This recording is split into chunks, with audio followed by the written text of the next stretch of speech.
right, everybody, it's your main man. Oh man, I got a lady on the channel. Let me tell you, this is not her first time. This sister is so deep, so conscious, so knowledgeable. She's an icon in her community. Everybody loves her, whatnot. And she moving and grooving and shaking and baking and doing things that let me tell you, I tell all my guests, you come on again, because I know in the 1 hour or whatever time that we do come together, that you know more than that. And so I like it that people do that. Because they want you, my friends, to hear these stories. I'm Anthony Brogdon. I'm just an ordinary guy trying to do something extraordinary here. We are over 2 years old, over 400 videos, over 1,500 subscribers, and we are growing immensely. I like this. This has become my calling. I enjoy learning the things that I learned that you also can learn when you watch me. This lady gonna blow your mind, my friends. Watch out. She gonna blow your mind. And so hit the subscribe button on Strong Inspirations. It don't cost no money. We don't ask no information. All it does is let me know you like me, because I like you already, because you're sitting there watching me and you getting something from this. I can feel it. Hit the like button on this video like you did the last time. Go back and I'm gonna post some more on my Twitter, A Strong Dream, and Facebook page, Strong Inspirations, of her earlier video. You got to watch that. She put it down, no question about it, my friends. And hit the notifications bell for when the videos come up. You get a ding, a shock, a smoke signal. Something goes on to let you know that there is new content on this channel. There are new something to learn. And then tell somebody about Strong Inspirations. Don't keep it to yourself. That is not right. I believe that you'll be a little bit of blessed if you tell somebody that, hey, let me tell you where you can learn something that would inspire you, that would educate you, and you get a little entertainment. Do that, my friends. I got a lot of stuff coming up for Black History Month. I'm not going to take too much of the sister's time, but go to my website, businessintheblack.net. I'm speaking, and I'm out of Detroit, so it's a bunch of things here in Detroit that I put together. And I'm doing a stage play. I wrote this stage play, which adapted from my book and my movie. Oh, y'all know I got a movie out there, my friends. Look at this. That's the DVD, and it's streaming on Amazon, on how slaves went to college, how slaves owned businesses, all the ways that slaves gained their freedom. I interview people whose family owned a business in the early 1900s. It's called Business in the Black. That's the movie. This is the book, everybody, and it's jamming. Sales are up. Get you a copy of this. All that what I just said, and then some. It is the #1 Black business history book on the market right here. It's easy to read. It ain't no thick book, because I ain't gonna lie, I ain't no thick book reader. I be moving too much. You can digest this in 2 days. And then you got to go back at it, because you're going to say, dang, I didn't know that. And then because you didn't know it, and it amazes you so much of the accomplishments of these brothers and sisters during slavery and up through the 1960s, I give you the link to where I found it. So you can learn more, investigate more. Get you a copy of this book, and I autograph it when you get it too, my friends. It's called Black Business Book, as you see. It's 17 chapters. I'm blowing you away with this project right here, with this piece of literature. And so do that, my friends. I've been jamming since the last time this sister came on. Just the other day, I released a video with a lady who's a state senator out of Florida. She talks about a museum that she founded called the Wells Built Museum. The brother was a doctor, right? He's jamming around town, got a little loot, what have you. He buys this building, becomes a nightclub, so on and so forth. My man says, dang, I want to vote. I'm a pillar of this community. You know, some white folks appreciate what I'm doing. I want to vote. Them white folks got so mad at him because he wanted to vote, they killed him. Wow. They killed him. Watch that video. She talks about that story. Watch the video that I did, and I've been through, and this is a part of her, the lady who's coming on, this is a part of her community. The Gullah Geechee, I got a bunch of them on here. I like them stories. Watch those videos. Watch the one I did with the guy who he owns America's oldest Black-owned business. It was started in 1881. And it's still operating today under the same family tutelage. Now, he's the godson, but nonetheless, before him, it was 5 generations. And he's a Black guy. He bought it. Watch, it's called E&E Moving Company. Watch that video. Watch the one I did with the lady who she grew up in Louisiana, some small rural town. Her family was sharecroppers. So she grew up actually on a plantation. This sister, her mother told her some things and inspired her so much, she got 4 PhDs. 4 PhDs. And she's a world-renowned peacekeeper. She's doing stuff all over the world. Come out of a plantation. You can't stop us. We can't be stopped. That's right. If you got that desire. And that's one of the things that I try to get and let you all know out of this show. Not my story, but it's their story. And so you know, we jam in here, everybody. Tell somebody about us. And y'all know that one of my favorite words, the favorite word of mine, is the word strong. Love that word, strong. I try to be a strong guy. Every now and then I work out, stay strong. Yeah, because I'm middle-aged, everybody. And in my world, strong stands for strength, tenacity, resilience, and a sense of oneness, nobility, and grace. And that is my introduction to my guest today, 2-time guest on Strong Inspirations. Come on, sister. I'm so happy you back with me. I've been missing you. Thank you for coming on. Tell us your name. Come on, here we go, everybody. My name is Helen Latson. I am the former mayoral candidate in the city of Brunswick, executive director of Heritage Works here in Glenn County, Georgia. I'm a preservationist, history lover, and lover of community. So I am just so happy to be on with you today, and thank you for my 2 times. 2 times, you man, you come on here. You got stories, and so let everybody to hear some of the background. I'm gonna let you watch the other video, but I still gotta delve just a little bit. You grew up where? I grew up in the city of Brunswick, Georgia, which is a coastal community within the Gullah Geechee Heritage Corridor. And so the corridor spans from what we know is Jacksonville, North Carolina, to Jacksonville, Florida, but it has extended to Wilmington, North Carolina, to St. Augustine, Florida, 35 miles inward from into the mainland from the coast.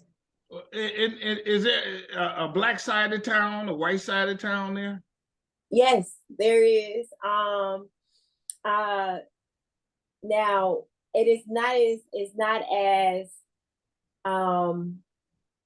it's becoming more mixed, but there has always been a Black side, a white side of town. There has always been, the more underdeveloped areas, but they were not always underdeveloped. In fact, they were very developed up until probably the 1970s or 80s here in the city of Brunswick, because there were Black-owned businesses that stayed in business until the late 1980s, early 90s. Yeah. How did your where's the plantation at in your family? Do you know that one? Now, if you're talking about my family in Montezuma, Georgia, I know that one, there is one in Montezuma, Georgia. And I went to go visit, not that plantation, but I wanted to go and see my family's church a couple of months ago. And I would have to really talk to my dad and my family, my uncle as well, about the family plantation there. But here in the city of Brunswick, there were many plantations. In fact, one being Plug Point, which was a tobacco plantation, and it was on the north side of Brunswick. And people would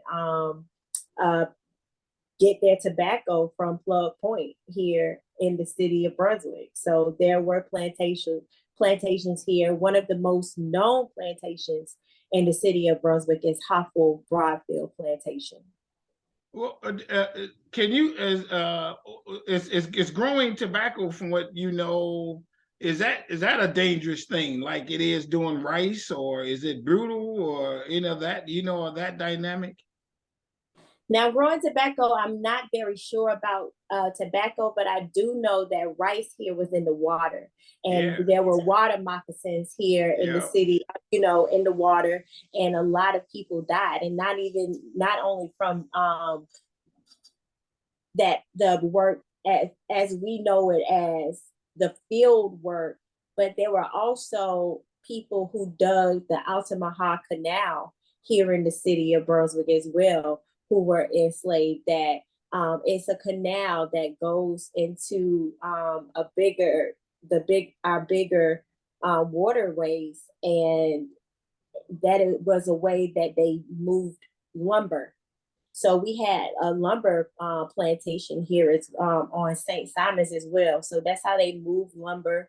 That's how they move things on the water, because the city of Brunswick is a coastal area. So they utilize their waterways by building canals. Is there, from what you might know, is there something about slavery in Brunswick that is unique? The persons that were the enslavers were brutal. They weren't brutal. The Black people did get a fair shake after slavery. Any of those type of stories?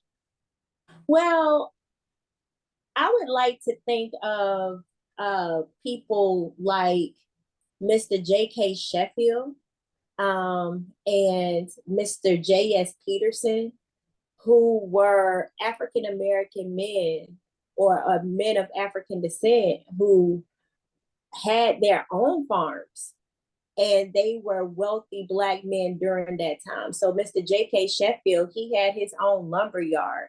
And he, Really? yes, he was in an unincorporated township.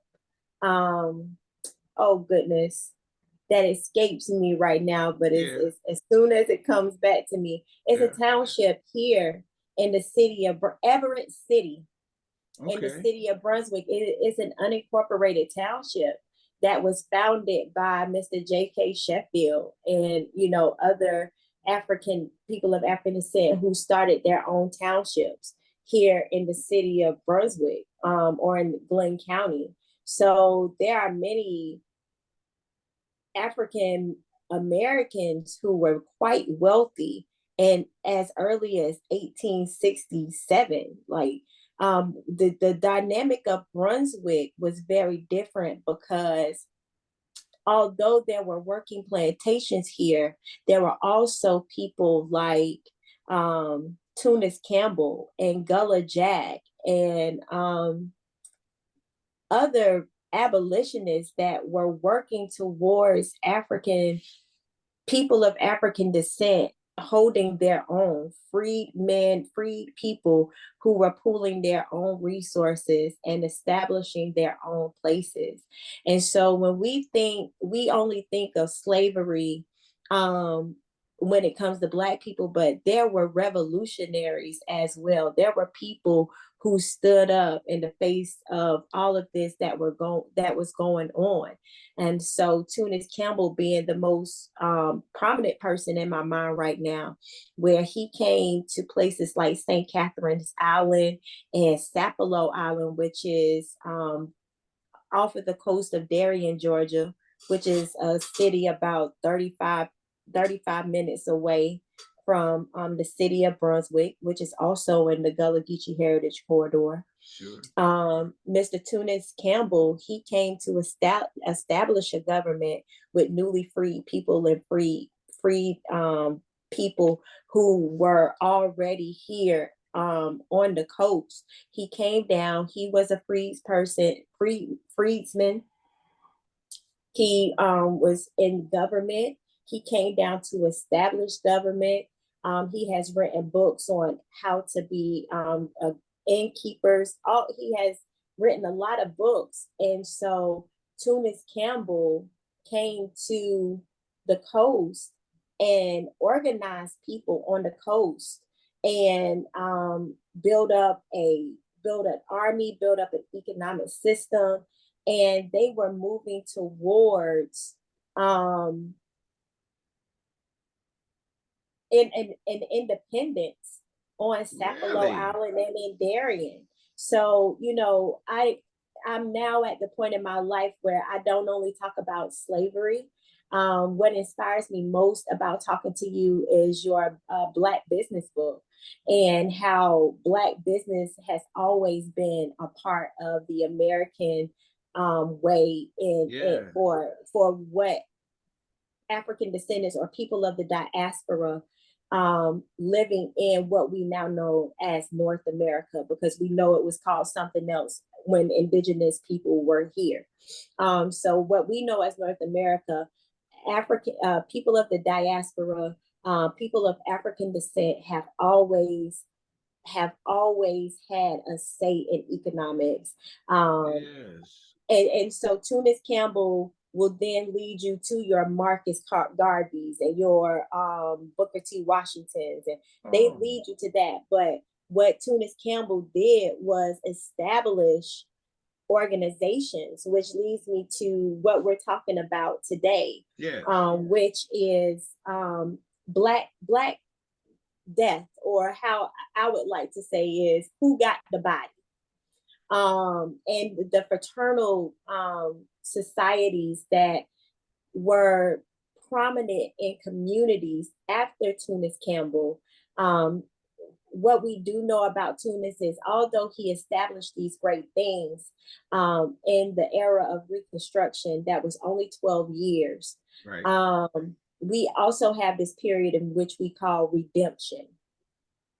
And that is the rise of the Ku Klux Klan or the Night Riders. Yes. And these are people who were coming to reclaim their ancestral plantations and land, and taking the land back from what was established for African Americans or people of African descent in the southern states, or in the nation. Okay, let me stop you there. I want to stay on him just a second.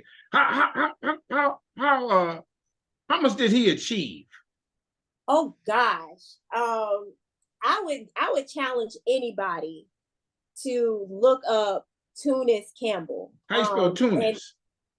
Tunis. Okay. Tunic G. Campbell. Okay. And he established government. He was sent here by the President of the United States to establish and organize and establish a government for the newly freed and already free people here on the coast of Georgia.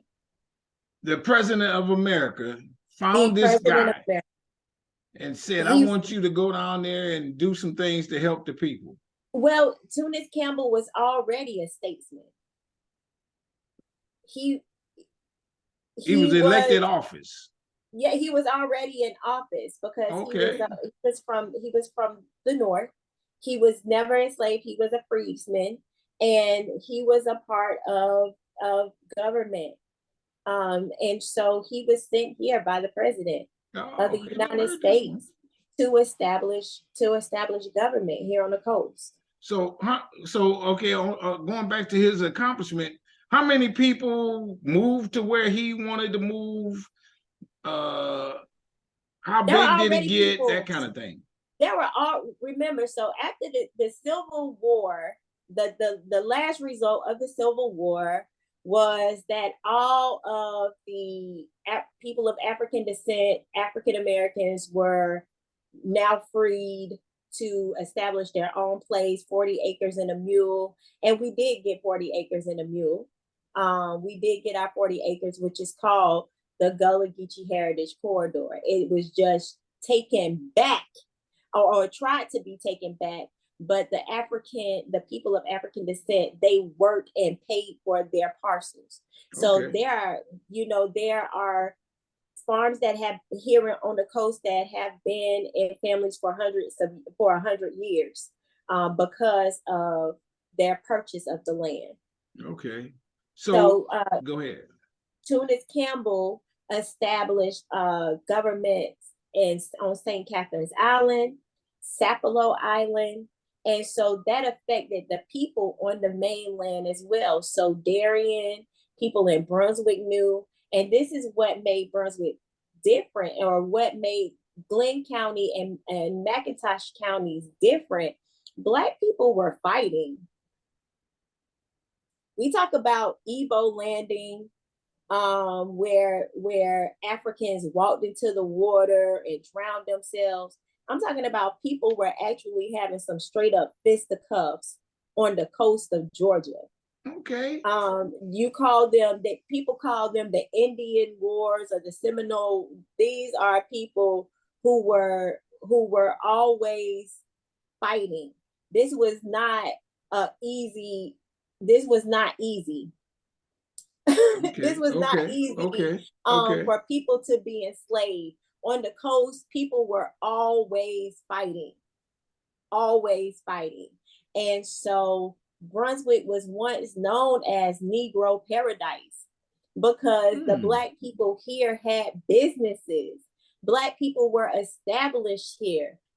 Black people had, right now, if I take you through, the city of Brunswick, I can only show you what was. Yeah. But there was a private school here. So there were many private schools for African Americans here in the city of Brunswick. St. Athanasius was a private school for Black people. Selden Normal Institute was a private school for Black people. There were Black. What you talk about in your book, it was right here in the city of Brunswick. So he did all this. How long did he reign? And before did they eventually get to him? Did he just die natural causes? Or how did it end? They did Tunic Campbell wrong. They just, they did everything but kill Tunic Campbell. In fact, there is a book he wrote called The Sufferings of Tunic Campbell. And I challenge people to read that book and what Tunic Campbell went through, because he was really trying to establish what we now know as Black Power, and we accredit it to the Black Panther Party. Tunic Campbell was already on that. Is there a name for like the movement that he started, or is it just, was there an organization that he started, something like that identify him, or just under his name for the most part? He would be the leader of it. In fact, Frederick Douglass called Tunic Campbell a traitor to his race. Really? Tunic Campbell and Frederick Douglass had beef. Okay.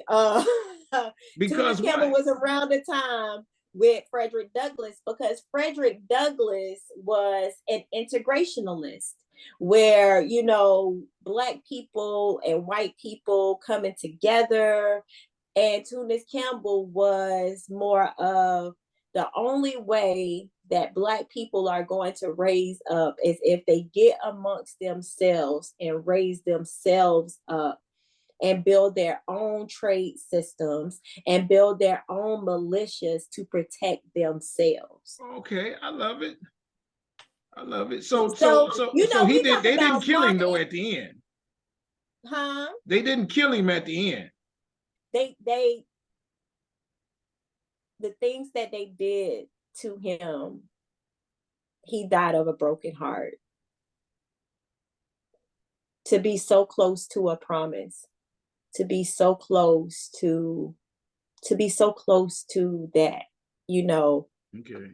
I think that killing him would have made it a little bit more easier, because Oh my he God. you know, I want us to really think about that, you Yeah. know, because to be so close to a promise and then have all of that taken away, and nobody comes to your aid, and you know, you are working so hard for a vision or an idea that you have for your community to make it better, and you know, you get so close to a promise, and then they, you know, So did he they last disgraced through him. 18 the end of The government jailed him, disgraced him. It was okay. deep. It was Did deep. he last through the end of Reconstruction, or he went through the when did he die? He Yeah. he 18 it's the late 1800s. I think it's Okay. 1881. Please don't quote me. Yeah, So many yeah, numbers, so many yeah, dates. yeah, sure. Did he is there a historical marker there for him? No, there should be though. There Yeah. should be. Tunic Campbell, we celebrate Tunic Campbell's birthday April 1st every year. Last year we had the Drapetomania conference, which celebrated Tunic Campbell, because if we don't know what Drapetomania is, it was a sickness that was coined by a pseudo PhD who wanted to classify the mental illnesses of African people. And so drapetomania was a disease, a mental disease that he gave people who were enslaved, who wanted to fight for their freedom and get away from slavery. And so Samuel A. Cartwright came up with that. And Drapetomania was a conference that celebrated the people like Tunic Campbell, who were crazy enough to take their livelihood, take their community, take how they're seen into their hands, and you know, fight for that. And abolitionism in regards to what Tunic Campbell was doing, all the way up to what we do now. It's all abolition, because we're fighting out and speaking out against the injustices that plague our society, and abolition is still going on in our communities. We just call it a different thing. The Black Lives Matter movement is abolition. Yeah, you know, the people who are marching for Roe versus Wade, that's abolition. Yeah, That's right. That's right. That is also called drapetomania, where you are crazy enough to take your livelihood, to take your community, to take your body into your own hands and say, this is mine, and you're not going to tell me what to do with it. That is abolition. How did you find out about him? Oh gosh, I hang out with the coolest people in the world. Okay. Who are just always feeling not feeling my mind, but challenging me to go outside of what was taught to me as Black history. I know that we are rapidly approaching Black History Month. Yeah. And you know, we're so into, you know, people like Dr. King, and you know, we have branched out to Malcolm X and Frederick Douglass and Harriet Tubman. But I have been challenged to learn about the people who made the coast where I'm from. Yes, I got you. And these people not only made the coast made everything else. Where I'm from, the Gullah Geechee Coast, I'm talking to the people who may be from the areas that I have already said, from Wilmington, North Carolina to St. Augustine, Florida. Once we know the power of the coast, that everything started here, you know, it's more than slavery. It's economics. It's economics. We have always had, America is a Black-owned business. America is a Black-owned business. Because what have we not touched? Primarily on the coast, because everybody who was coming from these coastal areas were being spread out, you know, throughout the states, and were made or told, or they made and created these things.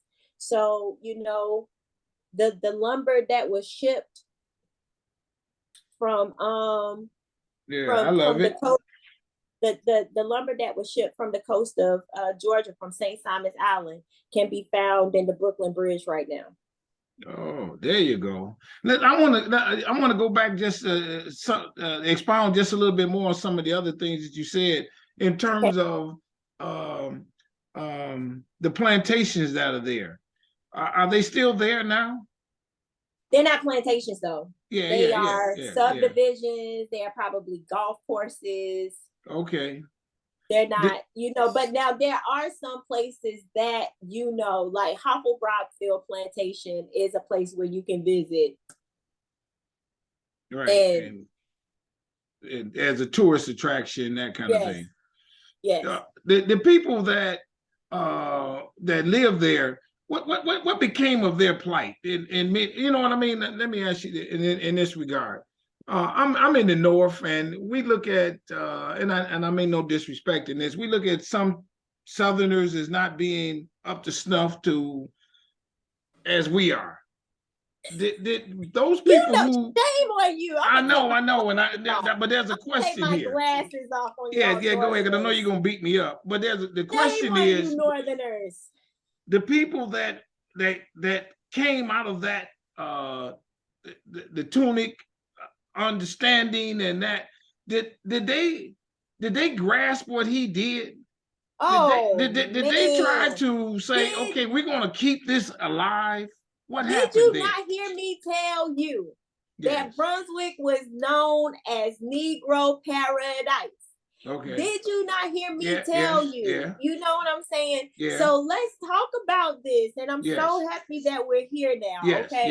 Yes. So in Darien, after Tunic Campbell died in 1887, a building was erected in a place called Meridian, Georgia, which is an unincorporated town in McIntosh County, Darien, Georgia.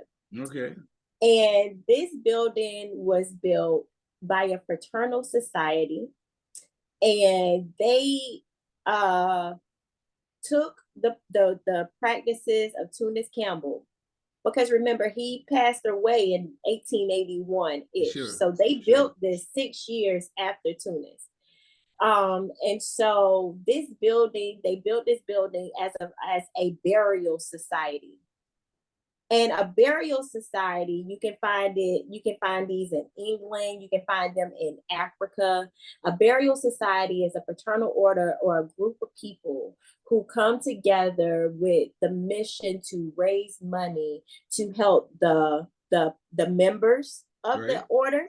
Right. And also to help the community that the order was established in. So they built this building as a way to raise money to bury their dead, to have burial plots, to help if there, like it was a mission hall. And it stayed up. I don't know how long that original building stayed up. Mm-hmm. But it was lost to fire, and another one, which is now there, that is there now, was built in the 1900s. In 1900, so this is a 123-year-old building. that is standing in Darien, and it was a mission hall. They were raising money to make sure that people did not lose their land. They were raising money to make sure that people were buried. They were making sure that the community was being fed. This was a fraternal order of women and men who worked side by side, raised money, and they gave back to their community. So yes, yes. Tell it. Black people did their thing. It was not all over for them after Reconstruction. Now, did it get a little tougher? Yes, it did. Why? Because redemption. And so you have the Ku Klux Klan, the story, that you alluded to about Black people being so rich that white people get jealous and run them out of town. Yes, that happens. And so we have to stop referring to the Great Migration as something that was so beautiful for Black people. It was not great. They were fleeing. There you go. Tell it. They were fleeing to come up to the north. And so when Northerners say Black people weren't up to snuff, everything that we do in America started in the South. Where we get jazz from? We get jazz from the dirty South. That's right. Okay. That's right. We talk about Louis Armstrong. Where Louis Armstrong from? He ain't from New York. He's not from, Detroit. He's not from none of that. He is from New Orleans, Louisiana, the dirty South. Where do we get tap dancing from? We get it from the buzzerlope, which was a ring shout that was done in the dirty South. Where do we get, anything? Where do we get the lottery from? Now I'm gonna put you on some game. Go ahead. Where do we get the lottery from? We get the lottery from games like Bolito and Cuba that were gambling games, numbers games that were done where in the dirty South. They brought it from the South during the Great Migration. Yes. They brought it up to the South, and that's where you get people like what we see in Harlem Nights. Them boys came from the dirty South. There you go. They came from the South. So, even who is that? That Denzel Washington played in American Gangster.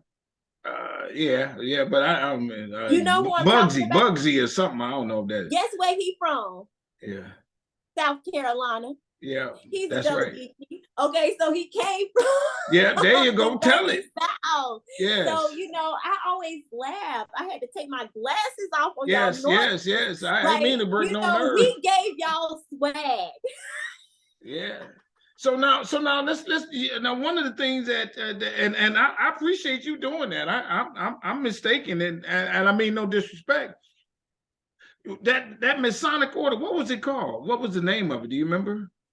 It was, I do not know the specific name of the fraternal order, but the building is known as the Union Brothers and Sisters Mission Hall. I am now in heavy pursuit in finding the history of the people of Meridian, and we are now just, I'm just in love with this building. It's a beautiful building that needs to be preserved and protected, and that is one of my goals in the next 2 to 3 years is to help preserve, protect this beautiful building. It's so beautiful. It's beautiful. Are there other fraternal orders in the area? Well, you have your Masonic lodges. You do have, that, the Red Feds, all those type of things.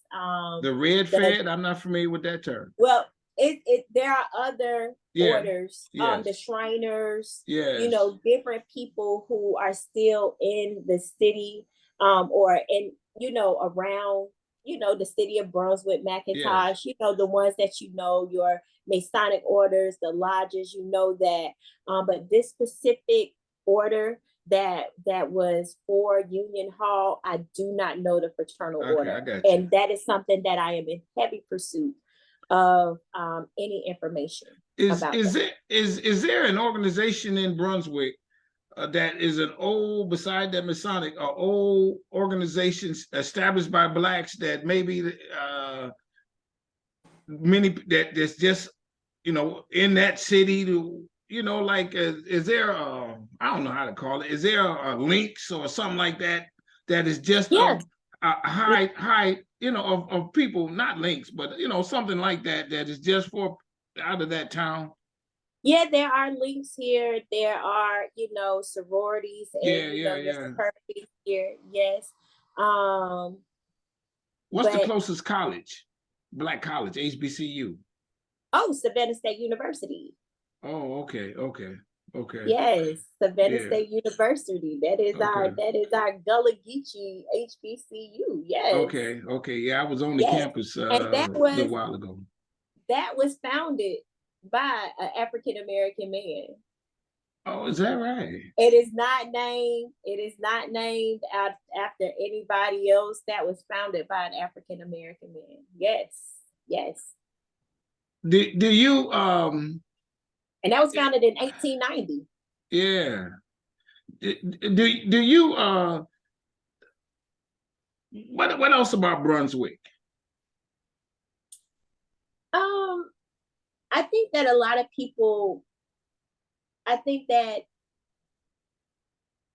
Risley, there were a lot of education centers here, Oh, really? Okay. institutions of academia here. Risley High School being one of them. And, when people say we needed to integrate because Black people weren't getting good books and all of that, in certain places, yes, this is very true. But I want us to think about the private sector of education for African Americans. Like, people actually had to pay tuition, which was going directly into the education of their children. Okay. Um, um, when you're investing in your education, as they did with the public education specter, it's different, because you are actually invested in what your child reads, eats, everything. You are told, you have to be told what your money is going to. And I think that the public school system slighted African Americans. Sure, sure. Because then that's when we talk about our schools not being good enough, because now we are accepting what the government is giving us based on how Yes, the yes, government is us yes, yes, about us. yes. But that's the public school system. But I always challenge us to think about our private school sector that was in our communities. And Yeah, there were some here, in yes. the city of Brunswick. In fact, Union Hall was going to be used as a school as well in Darien. That was a private school as well. So, it's just very interesting. Oh, and this is something else about Brunswick. You asked about fraternal orders. Marcus Garvey actually, he had the Black Coastliner, or the Black Star ship liner, and Black people were Yep, going back to Liberia, yep, right? yep, yep. There were people that were going to leave from Brunswick, Georgia. There were people Oh, that were, had to, one of the ships were going to leave from the port in Brunswick, Georgia. oh, I And love it. it never showed up. And so they founded St. Paul Missionary Baptist Church here in the city of Brunswick. Oh, Mm-hmm. what is there a question that it's something else that I haven't asked you some more? Because you coming up No. with good stuff. I just don't know to ask it. Yeah, keep going. No, I'm just very excited to just be able to share some of the things that I've been able to learn over the past 2 years, Yeah, yeah, and being able to, I think that One thing that I really want to put out, on this interview, I think that we always have to make room for evolution. There you Um, go. evolution of ourselves, evolution of our thoughts.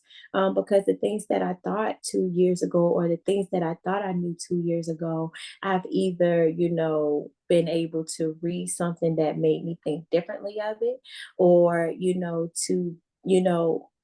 it has caused me to go from theory to action, to not only talk about what Black people have done, be a part of Black people doing more, not doing more, but knowing that uh we don't have to talk about the theory of Martin. We don't have to talk about the theory of Malcolm, if we're not going to apply it.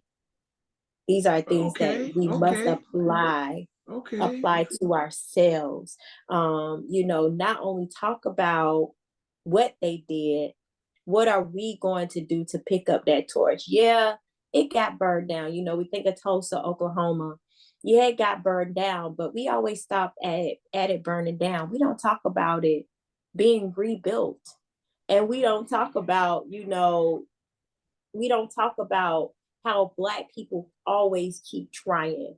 Yes. I think sometimes we talk about our ancestors like we can't do it again.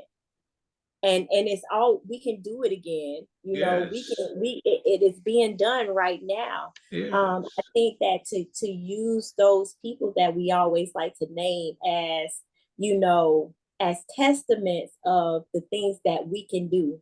And let's think about it.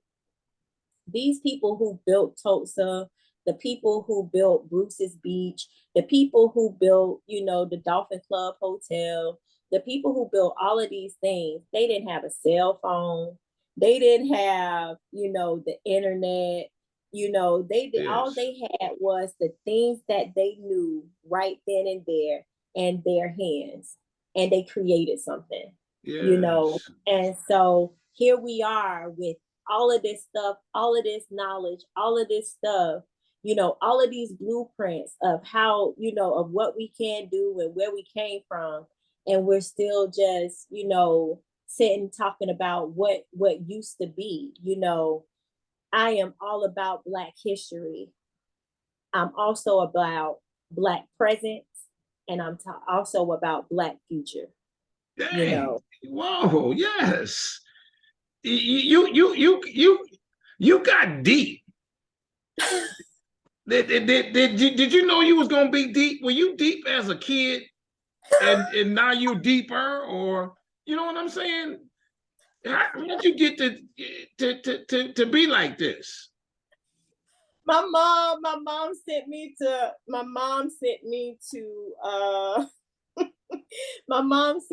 to summer school when I didn't have to go to summer school. Um, we were always reading something. She always kept us in museums. We didn't have cable growing up. And so we entertained each other, or, we read books. I was always, using my imagination with something. So, yeah, I don't know if I was always this deep. I mean, Yeah. my mom always, she sent me to be amongst, I was like 10 and 11 years old, asking people to subscribe to the Crisis magazine. I was in a youth NAACP. But it was a lot of talk for me. I think now, in the past, decade, I have really started to apply things. Whether they are big or small, I've just started Yes. to apply things. Where I can't talk about building community and not doing anything in my community. Yes. I So, love it.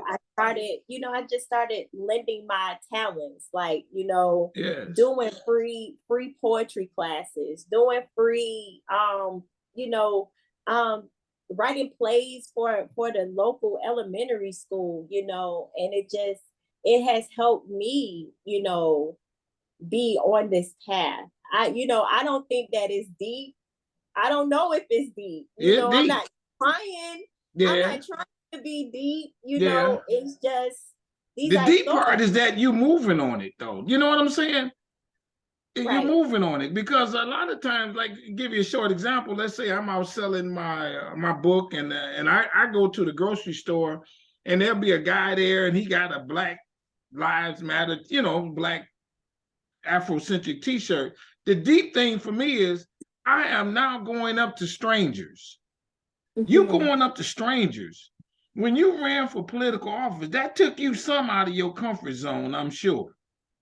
And then but so you got deep and said, there's nothing going to happen to me. I'm a win or lose, but I'm going to do this. That was deep. Wow. That's what our forefathers did. That's Right. what Tunic did. And all them That's other people. drapetomania. That's Yeah. drapetomania. Yeah. Yeah, that's what happened. Yeah. That's what there's big things on the horizon for you, because they hear you. There are people watching you. Wow. In your community. You see, watch. Just keep doing this. There's somebody going to say, let me give you an example. I got somebody on the show who she said that she owned a museum now, been talking about it for years, and would do marches and whatnot, so on and so forth. And there was a white guy who was watching her for years. And one day he came up to her, he said, I got a building that I don't use. I'll give it to you. Wow. Somebody gonna do that for you soon. Oh, That's a prediction. I received that. Yeah, you receive it, and you ready, because you deep like that. And all you got to do is, and you don't have to get no more hours. It's still 24 hours, still 7 days a week. You still got your own other life outside of that. But then there are going to be people who want to come behind you, alongside of you, to move that needle. Watch. That's what's going to happen. I predict it. Because I can feel it through you. I can feel it. I mean, we had the last time we came on, it was there, and now it's more there. Wow. In those 2 years. Everybody, this is what we do. Strong inspirations. I find these icons. I'll meet this lady. I'm gonna shake her hand. I'm gonna ask her, can I get a little bit of hug? And I'm gonna meet this lady because I was close. I was down in I think I told you, I might have called you. I was down in St. Helena for the festival. Wow. Yeah, this past November. Yeah, okay. I'm coming back that way. You didn't call me. I thought I did. You did. You sure ain't. You hear this, America? Okay, well, that do it to my head, not my heart. Everybody, this is what we do here. We find these people and we're gonna let you know what they are doing. Because then it will motivate others to do what you do in their own way. Let's say Spike Lee said, hey, I'm gonna do a movie, and the movie came out good. After Spike Lee, a bunch of other people said, shit, if Spike can do it, I know I can do it. Right.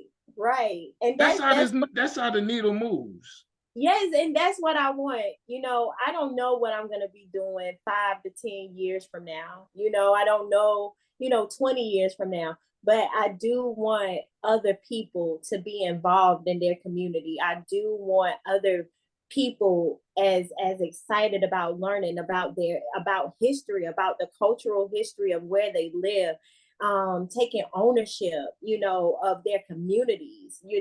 That's what I really want. I don't want, this don't have to be Helen all day. I want other people to catch hold of this and see where they fit at this table.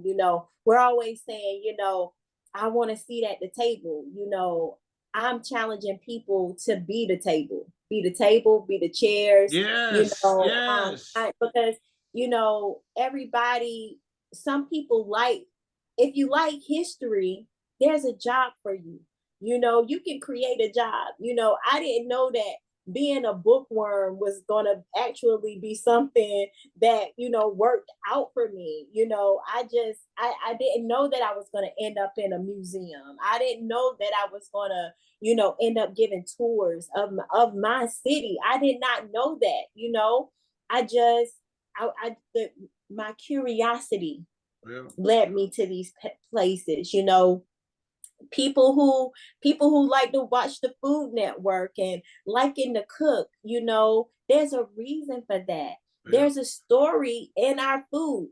You know, there's a reason why we eat the food we eat. You can talk about the history of food and our buildings. You know, our buildings tell a story. You know, people who can, you know, who know how to lay pipes and establish these things. That is a trade that is a part of African American history. That's right. So, you know, there is always a way to make your talent, to make your gift work for you. And I want other people to know that. I don't want to just be the face of, you know, Gullah Geechee history. I don't want to be the end all and be all. I want somebody to come up after me so I can move on and do something else. You know, I don't want to be 80 years old. I don't want to be 80 years old still on the battlefield. I want to be able to direct others on how to fight on the battlefield. There you go. So you know, being able to say, I want other people to come up under me, you know, to come after me. They don't have to do it like I do it, but let me give you a blueprint and then you put your own little je ne sais quoi on it. There you go. So, you know, I want to remain open to the people that are coming after me. And I want them to kick, you know, I may have kicked down the door. Well, I want them to take a bazooka and tear the rest of it down, you know. There you go. My mom always said, I want my kids to be better than me. There you go. I want the people after me to be greater than me. You know, I want to just serve as an inspiration, you know, like Tunic or like Septima Clark. How those people serve as an inspiration for me. I want to, when people say Helen, man, Helen did all of that and she did da. She had all of these obstacles. Man, I can do it too. I want to be an inspiration. I want to be a strong inspiration. There you go. There you go, everybody. There you go. Look at it. There it is. That's the face of inspiration right there on Strong Inspirations. Everybody, if you don't hit the like button, because I know you love this, and there is no love button, hit the subscribe button. Check her out. Now, you run your own company down there. Let me get some plug in here right quick. What's the company, and is there something that we can do to help you or just give you some exposure in your community? Yes, so right now I am a part of an omni brand called Strong Roots 9. And I am the Chief Joy Officer there. I am all about the morale of what is going on at Strong Roots 9 and our vision. And I am also the executive director of our nonprofit Heritage Works. And right now we are gearing up for our second annual Drapetomania conference here in the city of Brunswick. We have moved it to the weekend of Juneteenth here in the city of Brunswick. It's a 3-day event. It is going to be a conference all about ecological stewardship, all about getting involved in your community, and we will be passing out water filtration systems. And we're going to have some very great activities that will be taking place on the farm. We have 3 tracks for people, including children, and we'll be getting that link to you very soon. Okay. But just mark your date down, you know, save the date in your calendar for June 17th through 19th in the city of Brunswick, the second annual Drapetomania conference. Okay. And this is a fundraiser for our inaugural class of Heritage Works, autumn of 2023. Okay. Come on back on. We're gonna talk about it too, right before it happens. To give some more plug. Come on now. You know that's what we do here. We the plugging channel. Yes, donations are welcome. Yes. And, you know, what's the website? www.strongroots, the number 9.com. Okay. Or www.heritageworks4us.org. Okay. Everybody, You heard it straight, as we do, no chaser. But we will put a lime in it. We'll put a lemon in it. But we're going to intoxicate your mind and blow you down so that you stagger when you finish watching this. Not DUI stagger. You know, I ain't that deep. I'm going to get you that way. Thank you so much again for coming back on Strong Inspirations. We're going to stay in touch.